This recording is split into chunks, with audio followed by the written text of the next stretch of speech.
বিরিয়ানি একটা শব্দ, হাজারো আবেগ।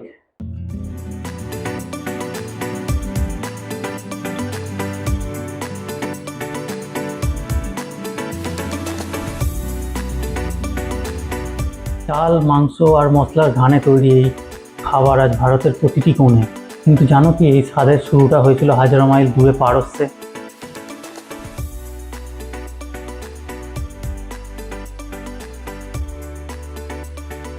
বিরিয়ানি শব্দটি এসছে পারস্যের বিরিয়ান থেকে, যার মানে হচ্ছে ভাজা।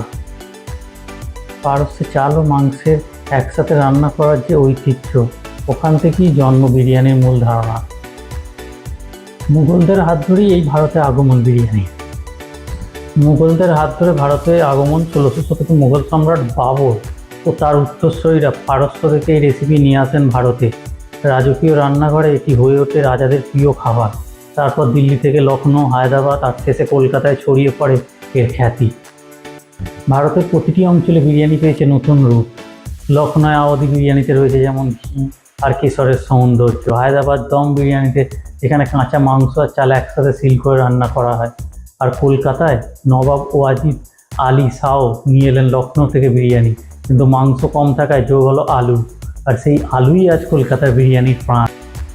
আজ বিরিয়ানি শুধু খাবার নয়, এটি এক আবেগ।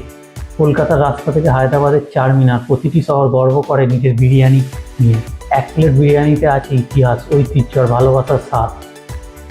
যদি বিরিয়ানির ইতিহাসটা ভালো লেগে থাকে তাহলে লাইক, শেয়ার আর সাবস্ক্রাইব করতে ভুলো না। কমেন্টে জানাও তোমার প্রিয় বিরিয়ানি কোনটা, হায়দ্রাবাদি, লখনৌ না কলকাতার আলুওয়ালা বিরিয়ানি।